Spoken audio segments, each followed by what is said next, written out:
राशिद, आपसे स्टार्ट करूंगा। बताइए मामला था क्या, और ये जो पब्लिक एंगर इसमें हमें दिखाई दिया, अवामी गम गुस्सा जो था वो क्यों इतना बड़ा? क्या कोई पुलिस की जानिब से नेग्लिजेंस थी? देखिए जी, ये जो वाकया पेश है तकरीबन 4 दिसंबर को दिन 12 बजे पेश है और 12 बजे की जो सीसीटीवी फुटेज में देखा जा सकता है कि डॉक्टर विरदा को उनकी सहेली जो है अपनी ही गाड़ी में लेकर जा रही है और एबटाबाद का एक एरिया है जदून प्लाजा, वहां पर लेकर गई है।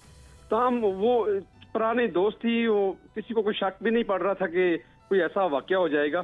तो जब वो घर से उनको कोई कांटेक्ट नहीं हुआ वालदेन से, तो वालदेन में तशवीश की लहर दौड़ी और फिर उन्होंने मुतल्लिका जो हुकाम थे अस्पताल इंतजामिया से रब्ता किया। तो उन्होंने कहा कि वो तो यहाँ पे नहीं है, अपनी दोस्त के साथ गई हैं। फिर करते करते उन्होंने फिर थाना मीरपुर में इसकी इब्तदाई रिपोर्ट की। फिर थाना, उन्होंने कहा कि थाना कैंट में, क्योंकि जहाँ से वो गई थी वो थाना कैंट की दूध लगती है, उन्होंने कहा ये थाना कैंट में है। तो थाना कैंट में आए, थाना कैंट के पुलिस ने तो मौके पर कार्रवाई शुरू की थी।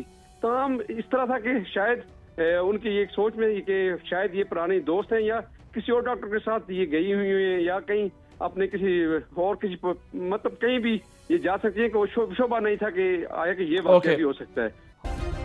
सब्सक्राइब करें और बेल दबाएं ताकि कोई खबर रह न जाए।